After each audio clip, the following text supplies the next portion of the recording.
মেঘ গর্জন করছে, জঙ্গলের ভেতর সিংহ আর খরগোশ বেরিয়ে আছে। দূরে সোনালি আলো ঝলকাচ্ছে। সিংহ হাঁপাতে হাঁপাতে বলে, খরগোশ, ওই সোনালি আলো দেখছো?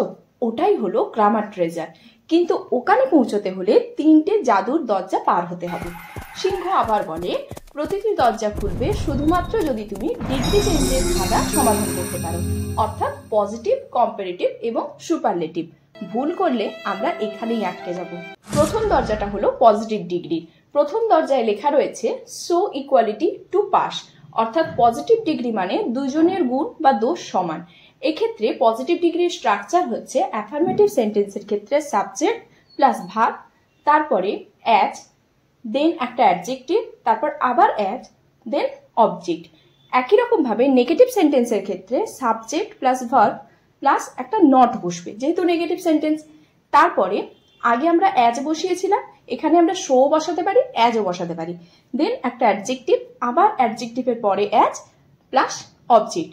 তবে আমাদের মনে রাখতে হবে যে পজিটিভ ডিগ্রির অ্যাফার্মেটিভ সেন্টেন্সের ক্ষেত্রে অ্যাডজেক্টিভের আগে অ্যাজ, পরে অ্যাজ, কিন্তু নেগেটিভ সেন্টেন্সের ক্ষেত্রে অ্যাডজেক্টিভের শুধুমাত্র আগে আমরা সো ব্যবহার করতে পারবো অথবা অ্যাজ ব্যবহার করতে পারবো, কিন্তু অ্যাডজেক্টিভের পরে অবশ্যই অ্যাজ ব্যবহার হবে।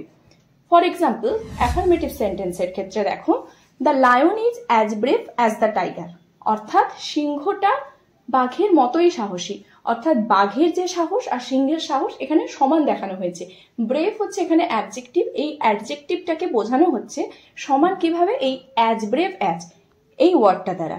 নেগেটিভ সেন্টেন্সের একটা এক্সাম্পল দেখো, the rabbit is not so slow as the টর্টয়েজ, অর্থাৎ খরগোশ কচ্ছপের মতো ধীর নয়। তার মানে কি, কচ্ছপ বেশি ধীর, তাই এটা নেগেটিভ সেন্সে বলা হয়েছে যে the rabbit is not so slow. এই যে স্লো, এখানে স্লোটা হচ্ছে একটা অ্যাডজেক্টিভ, নেগেটিভ সেন্টেন্স, তাই স্লো এর আগে শো বসানো হয়েছে, পরে অ্যাজ বসানো হয়েছে। এই শুনে সিংহ বলে, I am as strong as you. দরজা খুলে যায়, তারা এগিয়ে চলে।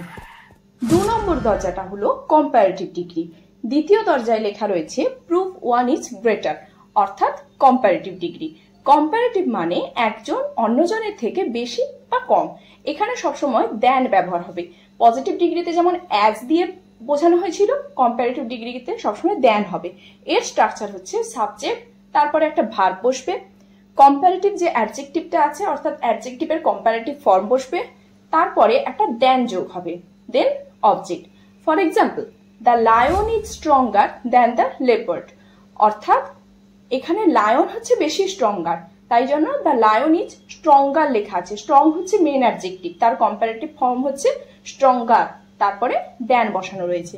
আবার একটা এক্সাম্পল যদি আমরা দেখি, the river is deeper than the pond, তাহলে কে বেশি ডিপার, রিভার বেশি ডিপার, তাহলে রিভারটা আগে লেখা হয়েছে। দেন ডিপ হচ্ছে অ্যাডজেক্টিভ ফর্ম, তার কম্পারেটিভ ফর্ম হচ্ছে ডিপার, তারপরে আবার দ্যান বসিয়ে এটাকে কম্পারেটিভ ডিগ্রি বোঝানো হয়েছে। তবে বেশ কিছু অ্যাডজেক্টিভের কম্পারেটিভ ফর্মে আর বসে, আবার কোথাও কোথাও অ্যাডজেক্টিভের আগে মোর বসে, তাই কোথায় কোন ফর্মটা ইউজ হয় সেটা জানতে follow our YouTube shorts video. The link is given in the description box. সিংহ এবার গর্জে বলে, I am braver than you. আবার দরজা খুলে যায়। এবার হচ্ছে ফাইনাল দরজা, ডোর 3। ওটা হচ্ছে সুপারলেটিভ ডিগ্রি।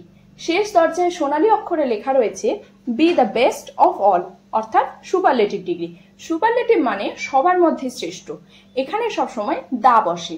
প্রত্যেকটা ডিগ্রির ক্ষেত্রেই একটা নির্দিষ্ট কোনো ট্যাগলাইন রয়েছে, যেমন পজিটিভ ডিগ্রির ক্ষেত্রে অ্যাজ, কম্পারেটিভ ডিগ্রির ক্ষেত্রে দ্যান, আর সুপারলেটিভের ক্ষেত্রে দা। এর স্ট্রাকচার হচ্ছে সাবজেক্ট, তারপরে ভার্ব, তারপরে একটা দা বসবে, সুপারলেটিভ ডিগ্রির জন্য দা বসছে, তারপরে অ্যাডজেক্টিভের superlative form, then object. For example, the cheetah is the fastest animal in the jungle, তাহলে চিতা হচ্ছে সবচেয়ে দ্রুতগামী পশু, অর্থাৎ সমস্ত পশুদের মধ্যে চিতা হচ্ছে শ্রেষ্ঠ, তাই এখানে সুপারলেটিভ ফর্ম ব্যবহার করা হয়েছে। এবার ফার্স্ট হচ্ছে মূল অ্যাডজেক্টিভ, তার সুপারলেটিভ ফর্ম হচ্ছে ফাস্টেস্ট, তার আগে দা বসেছে। আবার একই রকম ভাবে Mount Everest is the highest mountain in the world, এখানেও বলা হয়েছে যে মাউন্ট এভারেস্ট হচ্ছে সবচেয়ে উঁচু পর্বত, তাই হাই হচ্ছে মেন অ্যাডজেক্টিভ, তার সুপারলেটিভ ফর্ম হাইয়েস্ট, তার আগে সুপারলেটিভ ডিগ্রি বোঝানোর জন্য দা বসানো হয়েছে। সুপারলেটিভ ডিগ্রি আবার দুভাবে ব্যবহার করা যেতে পারে, দি হাইয়েস্ট আর একটা one of the highest. The highest কখন হয়? যখন একেবারে প্রথম বা একেবারে উঁচু, সেই সেন্সে। ওয়ান অফ দ্য হাইস্ট মানে প্রথমদের মধ্যে একজন, মানে অনেকগুলো উঁচু পর্বত রয়েছে তাদের মধ্যে আবার যে প্রথম, তখন হয় ওয়ান অফ দ্য হাইস্ট। বোঝা গেল? এবার কিন্তু সিংহ বলে I am the strongest animal in the jungle. এখানে বোঝা যাচ্ছে যে ওই জঙ্গলে যে কটা প্রাণী রয়েছে তাদের মধ্যে সবচেয়ে শক্তিশালী হচ্ছে সিংহ, কারণ এখানে শুধু দ্য স্ট্রংগেস্ট বলেছে। এখানে যদি আমি বলতাম যে ওয়ান অফ দ্য স্ট্রংগেস্ট, তার মানে ওখানে আরো অনেক শক্তিশালী পশু রয়েছে, তাদের মধ্যে যদি সিংহ থাকতো তখন হতো ওয়ান অফ দ্য স্ট্রংগেস্ট। এবার কিন্তু দরজা খুলে যায়, তারা গুপ্তধনের ঘরে ঢোকে।